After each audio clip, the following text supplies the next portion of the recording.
Look after riding 25 kilometers from the trailer to the truck.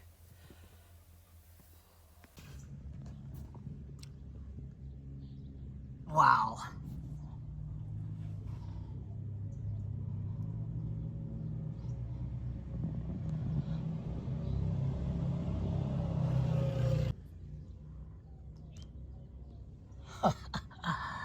That is fucking, that is awesome.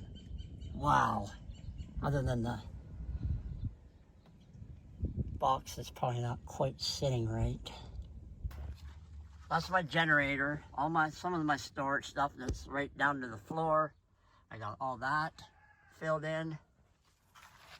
And that's what it looks like inside the truck, a mess. So tomorrow's project will be to get all of this back in order. So once I got the truck back, the box was not aligned correctly. So it's a heavy top, and so I would get in there, stand there, and then use my back to press and legs and raise the topper to try and realign it so it sits on there properly, because it's bolted at the back two corners, and then the clamps the rest of the way. So after some real struggles, I got that topper in place and start reinstalling my shelving system, and we'll see how that ends up going. In an effort to keep this from being too long, I'm going to tell you the sequence of events during this reassembling. And I had called Baja Insurance. They gave me a list of mechanics and such to try and research. I also did Google, and that was actually a little bit more successful. And I called Clarence from the Rancho, and he gave me his buddies, or the guy he has had weld for him from La Riviera, which is like 25 kilometers east of me. So that was the first thing. Joseph came out, he looked at the truck, he said, "Ooh, that's pretty good brake." And he said, "Well, if I was going to fix this, I would need a mechanic, and I know a good mechanic here in town." So I hopped in his car. We went and talked to the mechanic. The mechanic then drove over to where the trailer is. They both looked at it, and you could tell, in their Spanish, I don't know what they're saying, but I knew it wasn't going to be like, yeah, this is a good idea.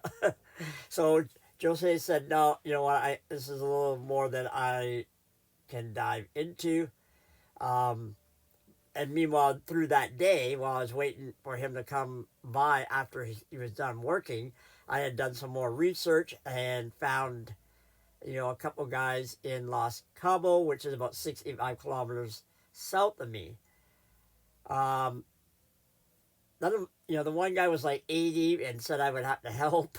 And then the other guy said, he's done a wide variety of different projects, so it seemed like he was my best bet. And then, when Joseph told me what, tow truck wise, he's got a buddy, that can tow me, so he called him. And that buddy then said, "Hey, there is a place in La Paz that specializes in this kind of thing, these kind of welding projects." So that looked like that would be now the new avenue. And what it's also going to cost me, I think about 6,500 pesos.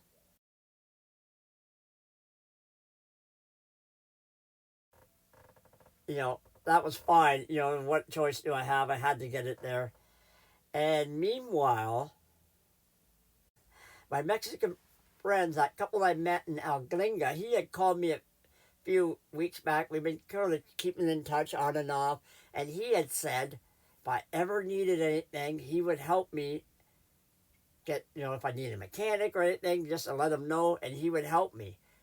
And, he speaks decent English for sure. And of course, he's from Mexico, so he's got the Spanish down. So after I kind of finalized taking it to La Paz, he called me that later that night and said, "Hey, I found a welder. He'll do your frame for 6,000 pesos. And he's in La Riviera, so 25 kilometers east." I'm like, okay, that's the plan.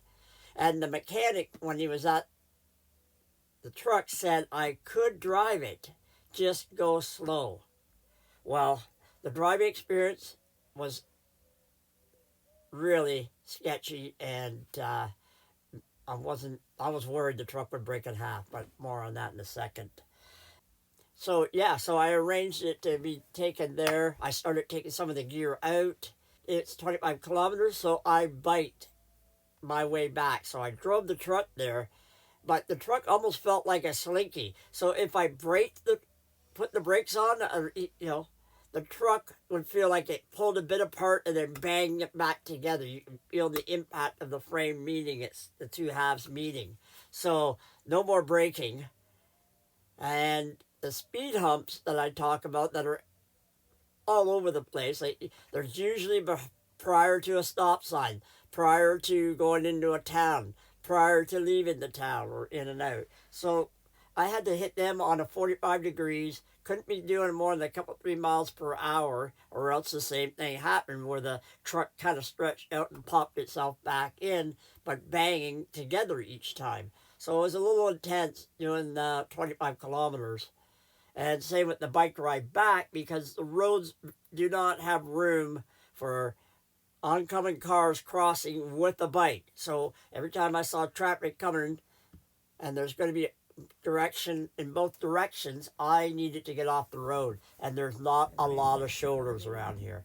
So, I think it took me 2.5 hours to drive bike back and 2 hours to get there when I did go pick up the truck.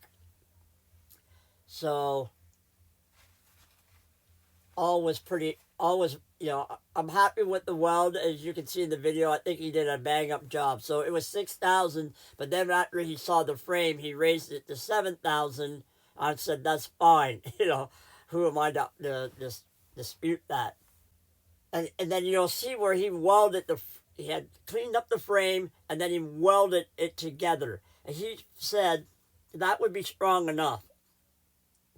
And I'm like, yeah, we got the topper off, the box is off.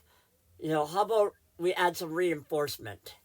So for another 2,000, bringing it up to 9,000 pesos, I got that additional reinforcement, which I think was value spent.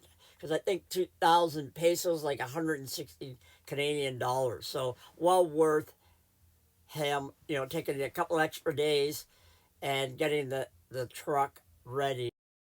So I'm reconnecting the wires. They had to get cut for the backup lights and the camera. Okay, I got everything back together. I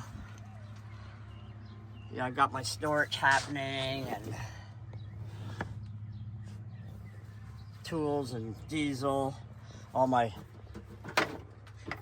little swing out compartments for different things. The bungee cord's just to help ensure it stays there. I got the water jugs in place. My small air compressor will go in here, and just hiking and camping, hiking, biking stuff that, and the dog stuff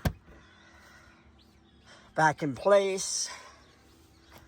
And then, of course, I've got my camping gear in this bin, canoeing gear in this bin, whether it's whitewater or wilderness. I've got the axe back in and the hatchet, all my different types of maintenance and fluids for the truck and trailer. My skis are back up there, and canoe paddles, which I hope to use this coming winter, not in 2026 winter, 27 rather. If not, I'm not carrying them anymore. Yeah, so I've got my bush saw there as well, a barrel pack and breakdown paddle. My generator's back in there. My Fatbike gear, a cushy mat for the cover for the ice cold chair, which is awesome. It's got a 10-year guarantee. I got some of my spare parts back in there. Same with down here. That's my go-to backpack. I have a bigger backpack in the back. My life jacket is in there, climbing harness. And I have all my Hilleberg stuff in there, tarps, tents. I have a couple different tents. And I got a spare water pump, my jumper cables and chargers back there. I've got a mesh bag back in there for setting up for bugs, and the dolly wheel for the trailer. A complete cementy tow kit. My toolbox will go back in there. And, you know, patch kit for tires and winter stuff like for the diesel heater and snow brush. That's for carrying a little wood. 2x backpack or harness pack. Another pruning saw. And I got spare dog food. I got a bottleneck jack and my shovel in here. Dry bag, torque wrench.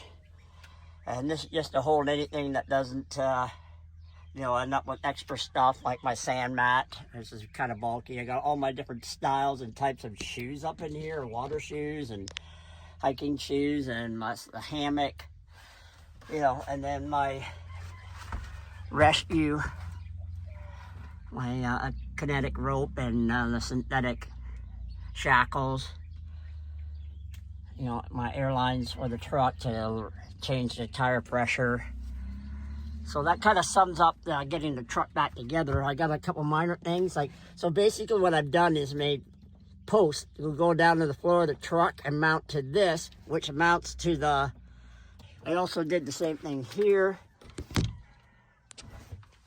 And back here, this whole 2x4 rail runs the whole length and is supported by these walls. And again, so that helps this fiberglass top carry the weight of everything. That's the strategy. So that sums up my, and then of course I got the fat tire back there, and the bike gets mounted right down here with the handle sideways and gets tucked in. It's good to have everything back together again.